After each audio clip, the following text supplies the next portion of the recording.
क्या आप जानते हो कि हर इंसान की इच्छा होती है कि वह कुछ ऐसा करे जिसको करने के बाद वह खुद भी प्राउड फील करे और साथ ही दूसरे भी उसकी तारीफ करे। लेकिन ये सब करने के बीच एक मोटी दीवार उसके सामने खड़ी होती है जो कुछ चीजों से मिलकर बनी होती है, और इन सब चीजों की वजह से ही कोई भी इंसान अपने आज के काम कल पर टाल देता है और वह केवल उसी जगह ही बना रहता है जिस जगह वो सालों या महीनों पहले खड़ा था। लेकिन अगर देखा जाए तो कुछ तो कारण होने ही चाहिए जिसकी वजह से कोई इंसान अपने आज के काम को कल पर टालता है। उसकी क्या वजह होती है, और साथ ही आज यह भी जानेंगे कि मेजॉरिटी ऑफ पीपल इस टालने वाले काम को करते ही जाते हैं, तो उससे उनको फायदा क्या होता है जिसके कारण वे ऐसा करते हैं। इसलिए अब अगर आज के कामों को कल पर टालने के रीजंस की बात करें तो उसके भी पीछे कुछ बहुत बड़े कारण होते हैं, जिसमें से अगर सबसे पहले कारण की बात करें तो जब भी इंसान अपने आज के कामों को कल पर टालता है तो उसके पीछे उसकी यही सोच होती है कि वह जो भी डिसीजन लेना चाहता है वह ऐसा होना चाहिए जिसमें कोई भी कमी ना हो, और इसी कारण से वह अपने कामों को कल पर ही टालता जाता है। जैसे आप इसको एक उदाहरण से समझ सकते हैं, जैसे कोई इंसान कोई बिजनेस करना चाहता है और उसने किसी एक बिजनेस को डिसाइड भी कर लिया है कि वह कोई खास तरह का बिजनेस करना चाहता है, लेकिन वह फिर भी अपने आज के कामों को कल पर टालता ही जाता है जो कि इस बिजनेस को शुरू करने के लिए आज ही करने जरूरी थे, क्योंकि वह शायद इससे भी बेहतर आइडिया की तलाश में होता है जिससे वह अपना डिसीजन सही से ले सके, और इसके चलते कोई इंसान अपने कामों को आगे और आगे टालता ही जाता है। लेकिन आपको जानकर हैरानी होगी कि किसी भी इंसान के दिमाग में कोई भी काम करने का विचार तभी आता है जब वह उस काम को पूरा करने के लिए आज ही पूरी तरह से सक्षम होता है। लेकिन वह बात दूसरी है कि वह अपनी क्षमताओं और ताकतों को किसी नेगेटिव विचार की वजह से नजरअंदाज कर देता है और आज के बजाय कल किसी बेहतर परिस्थिति का इंतजार करने लगता है, जबकि ऐसा नहीं होना चाहिए था। इसलिए अब अगर दूसरे बड़े कारण की बात करें तो जिसकी वजह से लोग अपने आज के कामों को कल पर टालते ही रहते हैं, तो इसका दूसरा कारण होता है किसी काम को परफेक्शनिज्म के साथ करना। इसलिए जो भी इंसान अपने काम को केवल पूरे परफेक्शन के साथ ही करना चाहता है तो वह भी अपने आज के कामों को कल पर इसलिए टालता रहता है क्योंकि वह अपने कामों में कोई भी गलती नहीं छोड़ना चाहता है। लेकिन एक अजीब सी बात इस दुनिया में हर किसी के साथ होती है कि चाहे कोई कितनी ही तैयारी किसी काम की क्यों ना कर ले,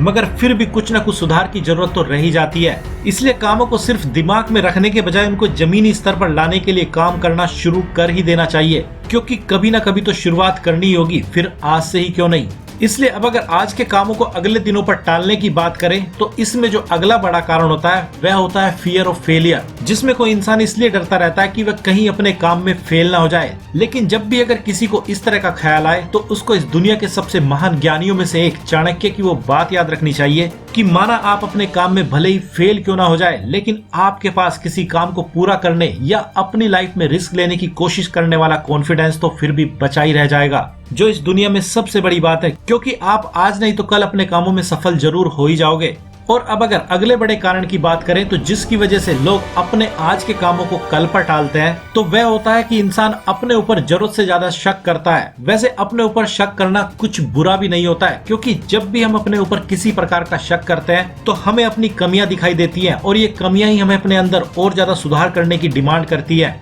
और इन कमियों को दूर करते करते ही कोई इंसान अपने कामों में मास्टर बन जाता है। इसलिए आपको अपने ऊपर कुछ शक तो करना चाहिए, मगर जरूरत से ज्यादा शक निगेटिविटी को पैदा करता है, और इंसान के एक बार निगेटिव होते ही वह अपने सारे कामों को कल पर टालने लगता है। इसलिए अब अगर अगले बड़े कारण की बात करें तो जिसकी वजह से मेजॉरिटी ऑफ पीपल अपने आज के कामों को कल पर टाल देते हैं, वह होता है उनका अपने सेट किए गए टारगेट से पूरी तरह भटक जाना। और ये कैसे होता है, चलिए इसको भी थोड़ा डीप तरीके से समझ ही लेते हैं। माना कि आप अपने लिए कोई टारगेट सेट करते हैं, तो इस सेट किए गए टारगेट को पूरा करने के लिए आपको आपका माइंड व सोल दोनों ही बहुत से रास्ते दिखाते हैं, और उसमें से आप कोई सा एक रास्ता चुन भी लेते हो। लेकिन प्रॉब्लम तब आती है जब हम अपनी मंजिल को भूलकर केवल रास्ते पर ही पूरा ध्यान लगा लेते हैं, और फिर कुछ ही दिनों में हम ये भी भूल जाते हैं कि हमने यह काम शुरू क्यों किया था। इसलिए आपको भी अगर इससे बचना हो तो आपको रोजाना खुद को अपना अल्टीमेट गोल याद दिलाना होगा कि आपकी मंजिल ही आपका सेट किया गया टारगेट है, ना कि यह रास्ता जिस पर आप अभी चल रहे हैं। और अगर आपने ऐसा किया या आप ऐसा कर पाए तो आपकी स्पीड और ध्यान अपने रास्तों को जल्दी से जल्दी खत्म करने पर ही होगी, और तब आप अपने आज के कामों को कल पर भी नहीं टाल पाओगे। इसलिए अब ये तो कुछ बड़े कारण हुए जिसकी वजह से कोई इंसान अपने आज के कामों को कल पर टालता रहता है। और चलिए अब जानते हैं कि ऐसा हम सभी किस कारण से करते हैं, क्योंकि कुछ तो बड़े कारण और फायदे होने ही चाहिए, वरना कोई ऐसा क्यों करेगा। तो इसका सबसे बड़ा कारण यही है कि इंसान का दिमाग किसी भी चैलेंज को तब तक एक्सेप्ट नहीं करता है जब तक कि उसको उसमें अपना बहुत बड़ा फायदा नजर ना आ रहा हो। क्योंकि अगर आप इंसानी दिमाग की सबसे कीमती आदत की बात करोगे तो उसको या तो आराम करना पसंद है या फिर अपनी कल्पनाओं में भटकते रहने की आदत है। लेकिन जब आप अपने दिमाग को कोई टारगेट दे देते हो तो उसका भटकना तो बंद हो जाता है, क्योंकि उसके पास इस समय बस केवल एक ही चीज सोचने को बचती है और वह होती है आपका दिया हुआ टारगेट। मगर उसके बाद इसके पास अपना आराम करने वाला हथियार ही बचता है और इसी का यूज करके यह सभी को कुछ भी ना करने की सलाह देता है और ऐसा करके यह अपने आप को और आपको किसी भी तरह की टेंशन लेने से बचा लेता है और इंसान शांति से हाथ पर हाथ रखकर बैठ जाता है और हमें यह लगता है कि हमने फालतू के काम की टेंशन को लेने से अपने आप को बचा लिया है। लेकिन ऐसा करके हम अपने आप को उस रिवार्ड से भी दूर कर लेते हैं जो हमें अपने सेट किए गए टारगेट को पूरा करने पर मिलने वाला था। इसलिए अब अगर इन सब बातों को समराइज किया जाए तो आपको अपनी टाल मटोल की आदत से जितना मर्जी फायदा होता हो, लेकिन उतना फायदा तो कभी भी नहीं हो सकता जितना कि आप इसको ना करने से पा सकते थे। इसलिए आज के बाद आप अपने आप से वादा कीजिए कि आप तब तक नहीं रुकेंगे जब तक आप अपना सेट किया गया टारगेट पूरा नहीं कर लेते हैं, और उसके लिए चाहे कुछ भी करना पड़े। और ऐसा नहीं है कि यह टाल मटोल केवल मटेरियल वर्ल्ड में चीजों को पाने के लिए ही होती है, बल्कि ये स्पिरिचुअल लेवल पर भी चलती जाती है। जैसे आप एक दिन मेडिटेशन करते हैं और उसके बाद उसको करना ही भूल जाते हैं और साथ ही ये भी भूल जाते हैं कि आपने मेडिटेशन करने की शुरुआत ही क्यों की थी। इसलिए अब आपको क्या करना है, आप काफी समझदार हैं। तो आज की इस वीडियो में इतना ही और हम आपसे जल्दी मिलते हैं लाइव के लिए सबसे जरूरी और कीमती इंफॉर्मेशन से भरी वीडियो के साथ। तब तक अपना ख्याल रखिए, यूं मुस्कुराते रहिए। धन्यवाद।